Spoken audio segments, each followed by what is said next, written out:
गिरफ्तार कर लिया गया है। आरोपी के भाई से लड़ाई हुई थी, जिसके बाद इस शख्स ने थाने को आग के हवाले कर दिया। छोटा भाई थाने में शिकायत करने पहुंचा और छोटे भाई के पीछे आरोपी पहुंच गया। गुस्से में थाने में आग लगा दी। मामले की जांच पड़ताल लगातार जारी है। तो ये बड़ी जानकारी आपको बता रहे हैं दरभंगा से, जहां पर मेरौल थाना क्षेत्र में आग लगाने की कोशिश की गई। और इस पूरी खबर की अधिक जानकारी के साथ संवाददाता विपिन हमारे साथ फोन लाइन पर हैं। विपिन, क्या कुछ अपडेट है इस पूरे मामले को लेकर? जी, पूरे मामले में अपडेट ये है कि एक युवक जो धर्मेंद्र ठाकुर, जो सीसीटीवी में दिख भी रहा है कि थाने में रखे डीजल के टैंक को लेकर वहां पर छिड़क कर उसमें आग लगाया थाने में, उसकी गिरफ्तारी कर ली गई है। और जो एसएसपी अवकाश कुमार ने बताया कि और भी एंगलों पे तलाश की जा रही है, चूंकि शराब माफिया का भी इसमें एक इन्वॉल्व देखा जा रहा है, तो उसको भी लेके जांच की जा रही है। लेकिन अभी तत्काल एसएसपी ने बताया है कि ये दो भाई के बीच झगड़े की मामला है और छोटा भाई थाने में शिकायत करने आया था, जिसके गुस्सा होने के बाद धर्मेंद्र थाना पहुंचता है और वहां जो डीजल रखा होता है, डीजल लेके सलाई डीजल से चारों थाने में छिड़कने के बाद सलाई से वहां पे आग लगा देता है, जिसका सीसीटीवी में भी पुष्टि होता दिख रहा है। जी, ये बताइए कि अब आगे क्या कुछ कार्रवाई की जाएगी? एक युवक को तो गिरफ्तार कर लिया गया है, क्या दूसरे युवक की भी पहचान हो चुकी है? अब आगे भी कार्रवाई होगी? जी, दूसरे युवक की भी पहचान हुई है, जो चूंकि धर्मेंद्र बाइक पे सवार होके आया था, तो बाइक जो चला रहा था उस युवक की भी तलाश की जा रही है कि आखिर जो धर्मेंद्र के साथ आया था वो युवक का क्या रोल था, इसकी भी जांच की जा रही है और उस युवक की भी तलाश की जा रही है। तत्काल अभी वो मौके से फरार है। बहुत बहुत शुक्रिया विपिन हमारे साथ जुड़ने के लिए, तमाम जानकारी के लिए। तो दरभंगा से ये बड़ी खबर आपको बता रहे थे, जहां थाने में आग लगाने की कोशिश असामाजिक तत्वों की तरफ से की गई है। और बड़ी खबर दिल्ली से, जहां पर बिल्किस बानो केस में सुप्रीम कोर्ट ने बड़ा फैसला सुनाया है। सुप्रीम कोर्ट ने गुजरात दंगों की पीड़ित बिल्किस बानो से गैंगरेप के दोषियों की रिहाई को खारिज कर दिया है। इस मामले में दोषियों को गुजरात सरकार ने सजा कम करते हुए रिहा कर दिया था, जिसे अब देश के सर्वोच्च न्यायालय ने खारिज कर दिया है। गुजरात सरकार की माफी नीति के तहत आरोपियों को रिहा किया गया था, जिसे अब सुप्रीम कोर्ट ने खारिज किया है।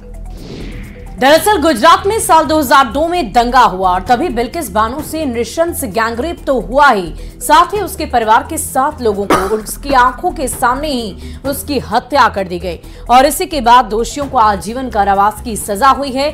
मुंबई में सीबीआई की एक विशेष अदालत ने इस मामले में 2008 में 11 दोषियों को उम्र कैद की सजा सुनाई थी।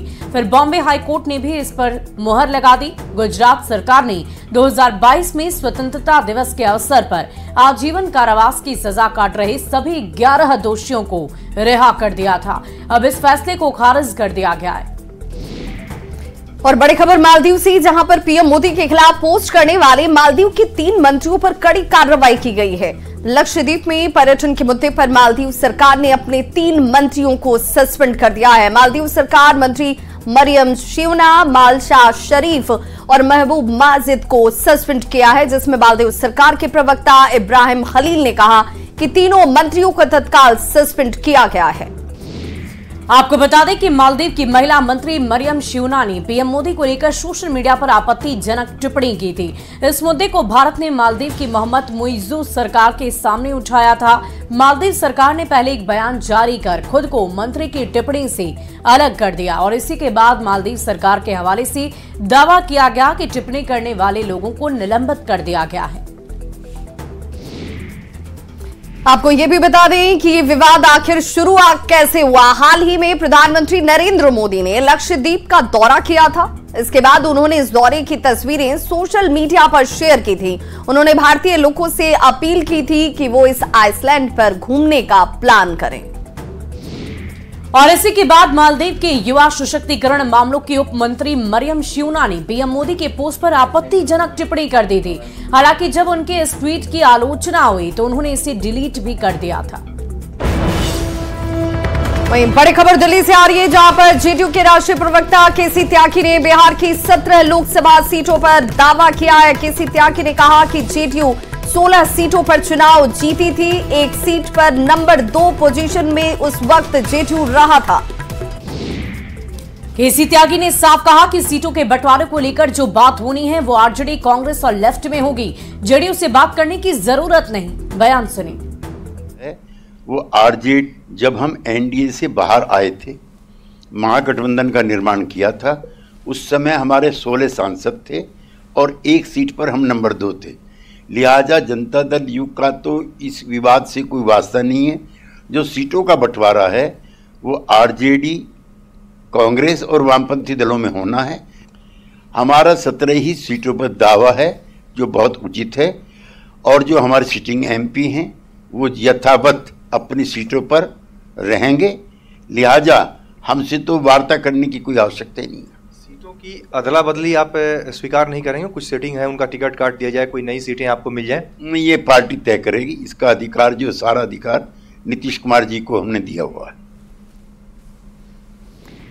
कल कांग्रेस और आरजेडी की बैठक को लेकर मनोज झा का बयान सामने आया, जिसमें मनोज झा ने कहा कि कल की मीटिंग में जिताऊ उम्मीदवार पर आरजेडी का फोकस था। कल की मीटिंग में इसी पर आरजेडी ने जोर भी दिया। साथ ही मनोज झा ने यह भी दावा किया कि आने वाले दिनों में सब कुछ सुलझ जाएगा, कोई दिक्कत नहीं है। शीर्ष नेतृत्व जब टेबल पर एक साथ बैठेगा तो 1-1.5 घंटे में ही सब कुछ सेटल हो जाएगा। विपक्षी गठबंधन में सीट शेयरिंग पर बातचीत तो शुरू हो गई है, लेकिन नीतीश को संयोजक बनाने के सवाल पर मल्लिकार्जुन खड़गे ने जिस ढंग से बयान दिया है उस पर सियासत थमने का नाम ही नहीं ले रही है। मल्लिकार्जुन खड़गे ने प्रेस कॉन्फ्रेंस के दौरान एक सवाल के जवाब में ये कहा कि नीतीश कुमार को संयोजक बनाने का सवाल कौन बनेगा, करोड़पति जैसा है। तो नीतीश कुमार को संयोजक बनाने के सवाल पर मल्लिकार्जुन खड़गे के जवाब ने बीजेपी को इंडी गठबंधन पर तंज कसने का मौका जरूर दे दिया। ये तो जेडीयू नेता अशोक चौधरी ने कहा कि नीतीश को किसी पद की इच्छा ही नहीं है, लेकिन उनमें पीएम बनने के